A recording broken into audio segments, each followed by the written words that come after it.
평생 자식 위해 참고 살았는데 돌아보니 남은 게 없는 인생. 그런 사람이 있었습니다. 어쩌면 바로 우리 이야기일지도 모릅니다.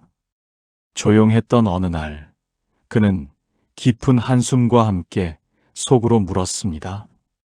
부처님, 제가 뭘 그렇게 잘못 살았습니까? 왜 저에게만 이토록 고통스러운 삶이 반복되는 것입니까? 저는 제 삶을 바쳐 가족을 지켰는데 왜 제 마음에는 이토록 공허함만 가득한 것입니까?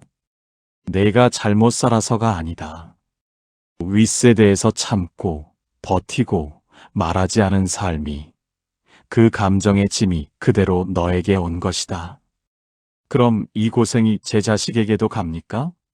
제가 짊어졌던 이 짐을 제 사랑하는 아이들마저 짊어져야 합니까?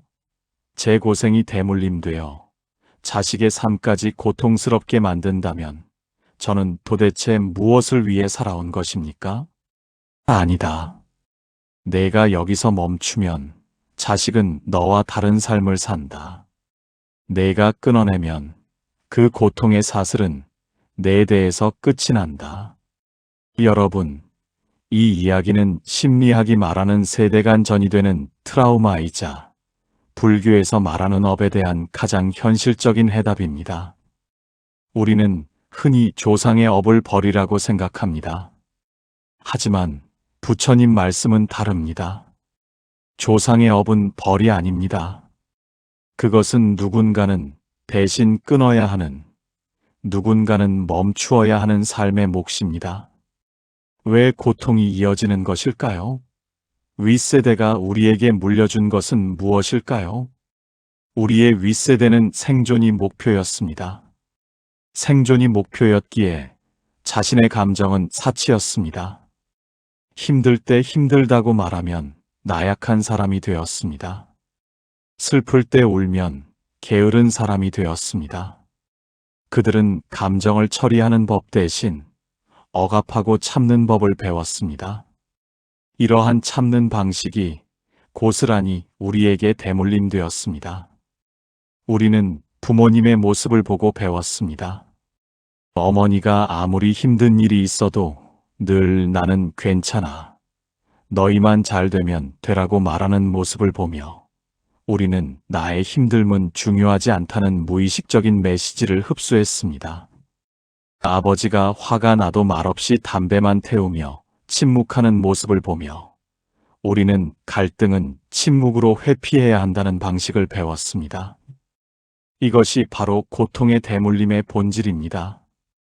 우리가 물려받은 것은 가난이나 불운이 아니라 고통과 불안을 다루는 왜곡된 방식, 즉 참는 습관입니다. 이 습관은 우리 삶에 다음과 같은 방식으로 나타납니다.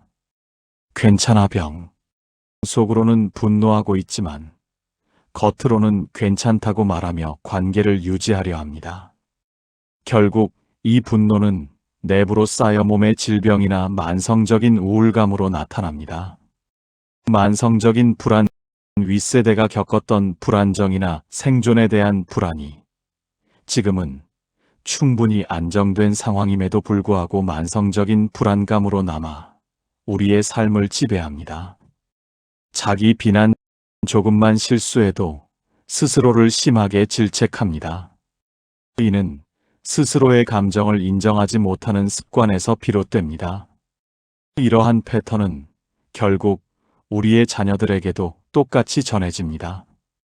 자녀들은 우리의 표정, 말투, 행동을 통해 이 불안과 억압의 패턴을 무의식적으로 배웁니다. 당신이 지금 힘든 것은 당신이 잘못 살아서가 아닙니다. 당신의 윗세대가 해결하지 못한 감정의 숙제를 당신이 대신 안고 있기 때문입니다. 하지만 기억하십시오.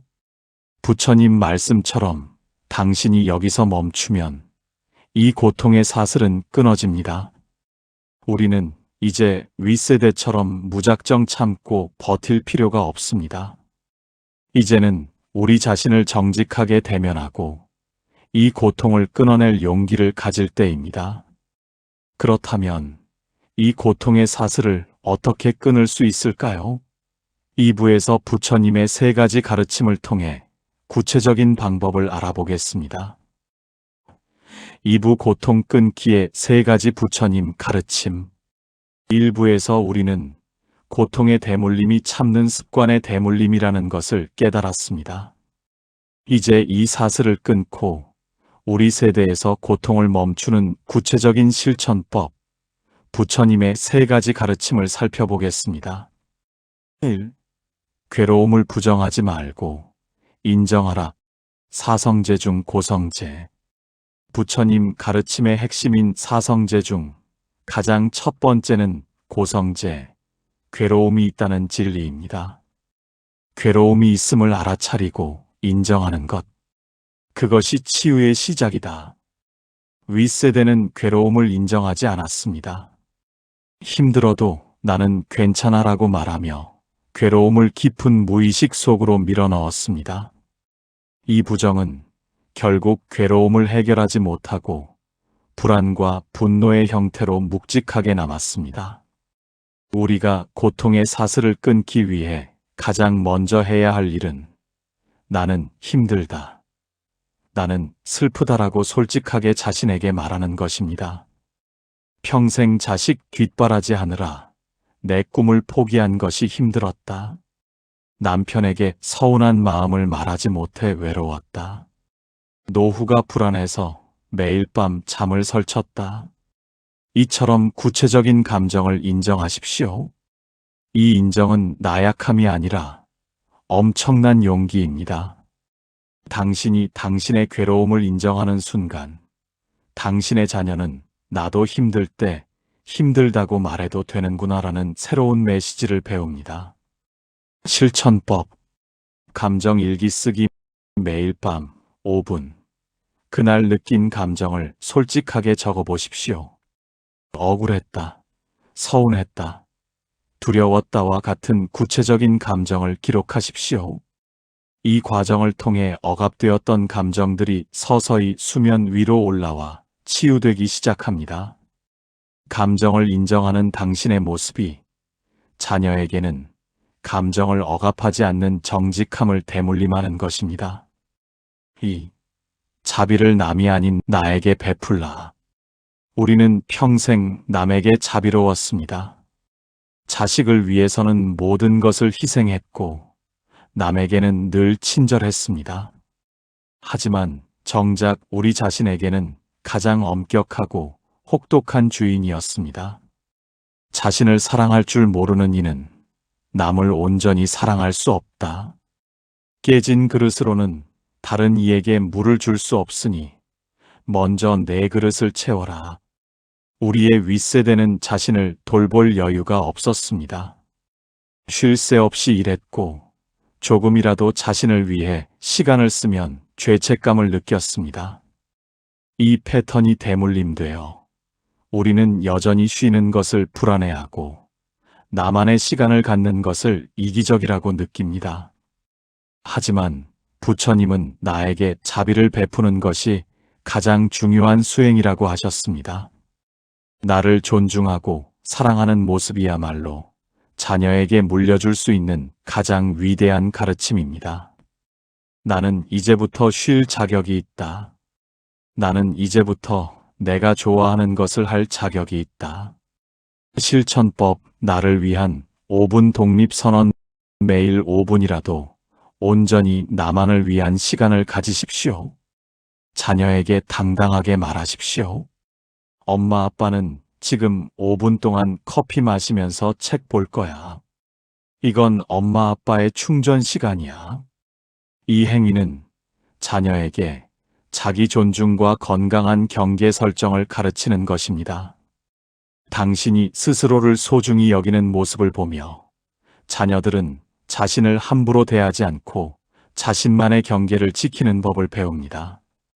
당신이 행복해야 자녀도 행복할 수 있습니다. 이것이 자비를 나에게 먼저 베풀어야 하는 이유입니다. 3. 결과에 집착하지 말고 지금에 머물라. 윗세대의 삶을 지배했던 것은 불안한 미래였습니다. 자식이 잘 되어야 한다. 노후에 굶어 죽지 않아야 한다는 결과에 대한 집착이 그들의 삶을 짓눌렀습니다. 이 집착은 현재의 행복을 무시하고 모든 것을 미래를 위한 희생으로 만들었습니다. 과거는 이미 흘러갔고 미래는 아직 오지 않았다. 너의 삶은 오직 지금 이 순간에 있다. 부처님의 8정도 중 하나인 정념, 즉 바른 알아차림은 바로 이 지금에 집중하는 수행입니다. 불안은 항상 과거의 후회와 미래의 걱정 사이에서 생겨납니다. 현재에 집중하지 못하고 계속해서 결과만을 바라볼 때 우리는 고통의 쳇바퀴에 갇힙니다. 아이의 성적표, 노후 통장 잔고, 이것들 때문에 늘 불안해했다. 정작 아이와 함께 웃고 있는 지금 이 순간을 즐기지 못했다. 불안을 끊으려면 미래의 결과에 대한 집착을 내려놓고 지금 하고 있는 일에 온전히 머물러야 합니다. 실천법, 모감을 활용한 지금 집중 연습. 자녀와 함께 식사를 할 때, 휴식을 취할 때, 다른 생각을 멈추고 오직 그 순간에 집중하십시오. 음식의 맛에 집중하십시오. 자녀의 웃음소리에 집중하십시오. 청각, 따뜻한 차의 온도에 집중하십시오. 촉각, 이 연습을 통해 우리의 마음은 불안으로 가득 찬 미래가 아닌 평화로운 현재로 돌아옵니다. 자녀는 당신의 얼굴에서 평안함을 잃고 불안하지 않은 삶의 태도를 대물림 받게 됩니다. 인정하고 나를 채우고 지금을 살라. 이 세 가지가 고통의 사슬을 끊고 당신의 세대에서 비극을 멈추는 부처님의 가르침입니다. 3부에서는 이 변화가 자녀에게 어떻게 전달되어 다른 삶을 살게 만드는지 이야기하겠습니다. 3부, 자녀에게 물려줄 마지막 선물. 우리는 인생의 후반부에 서 있습니다. 평생을 참고 희생해온 당신이 이제는 자녀에게 물려줄 마지막 선물을 준비할 때입니다. 그것은 돈이나 집이 아닙니다. 바로 당신이 고통의 사슬을 끊어냈다는 변화의 증거 그 자체입니다. 부처님께서 말씀하셨습니다. 내가 여기서 멈추면 자식은 너와 다른 삶을 산다. 이 말씀의 진정한 의미는 자녀들이 고통을 겪더라도 당신과 다른 방식으로 그 고통을 대처하게 된다는 것입니다. 1. 참는 법 대신 표현하는 법을 물려주라. 당신이 2부에서 배웠던 인정을 실천하십시오. 자녀에게 당신의 힘듦을 솔직하게, 하지만 책임감 있게 이야기하십시오. 엄마 아빠가 평생 참고 살았더니 이제 와서 몸이 너무 아프다. 너희를 사랑해서 참았던 건데 이제 와서 보니 엄마 아빠가 너무 힘들었어. 그래서 이제부터는 힘들면 힘들다고 말하고 쉬고 싶으면 쉴 거야. 너희도 그래야 한다. 이 고백은 자녀에게 엄청난 해방감을 줍니다. 자녀는 부모님도 힘들 수 있다는 인간적인 진실을 깨닫습니다. 자녀는 감정은 억압하는 것이 아니라 건강하게 표현하는 것이라는 새로운 삶의 방식을 배웁니다. 참고 사는 부모는 참고 사는 자식을 낳지만 솔직한 부모는 자신에게 정직한 자녀를 키웁니다. 이것이 당신이 물려줄 수 있는 가장 강력한 정서적 유산입니다. 2. 희생 대신 균형 잡힌 삶을 물려주라. 우리는 자녀를 위해 모든 것을 희생했습니다. 하지만 자녀가 성장하여 우리의 희생을 보았을 때 그들은 기쁨 대신 무거운 짐을 느낍니다. 나 때문에 부모님이 저렇게 힘들게 사셨구나 하는 죄책감과 부담입니다. 이제는 희생을 멈추고 균형 잡힌 삶을 물려주십시오. 자녀가 잘 자랐으니 이제는 내 삶의 몫을 찾아야 한다. 자녀에게 짐이 되지 않기 위해서라도 나는 내 취미와 건강을 챙겨야 한다. 2부에서 배운 자비를 자신에게 실천하십시오. 등산을 가고 그림을 그리고 친구를 만나는 당신의 모습을 자녀에게 보여주십시오. 자녀는 당신의 균형 잡힌 삶을 보면서 성공이 전부가 아니라 행복한 삶 자체가 목적이구나를 깨닫습니다. 그리고 나이가 들어도 자신을 돌보는 부모님의 모습에서 불안하지 않은 노년의 표본을 배우게 됩니다. 3. 불안을 내려놓고 평화를 물려주라. 고통의 대물림은 결국 불안의 대물림입니다. 자녀에게 물려줄 수 있는 가장 귀한 선물은 내면의 평화입니다. 당신이 2부에서 배운 지금 집중을 꾸준히 실천하여 내면의 평화를 얻는다면 당신의 표정과 말투에서 불안의 그림자는 사라집니다. 평화로운 마음은 가장 큰 보물이다. 너의 그 평온함이 자녀에게 가장 든든한 울타리가 될 것이다. 자녀들은 힘든 순간이 올 때 과거의 걱정과 미래의 불안 속에서 허우적대는 당신의 모습이 아닌 평온하게 지금의 문제를 대면하는 당신의 모습을 떠올릴 것입니다. 마지막으로 당신은 가장 중요한 이정표입니다. 당신은 이 고통과 불안의 흐름을 멈추고 자녀의 세대부터는 자비와 평화의 흐름으로 바꾼 장본인입니다. 이 사슬을 끊어낸 용감한 영웅입니다. 고생 많았다. 너는 충분히 잘 살아왔다. 이제 그 짐은 내려놓아도 좋다. 너는 이 고통의 마지막 세대이다. 내가 여기서 멈추면 자식은 너와 다른 삶을 산다.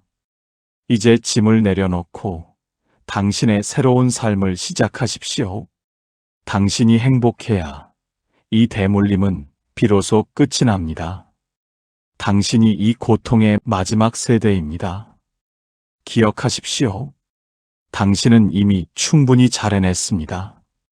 이제 당신의 새로운 삶을 꽃 피우세요. 당신의 꽃은 자녀 세대의 가장 아름다운 희망이 될 것입니다. 부처님의 자비기원.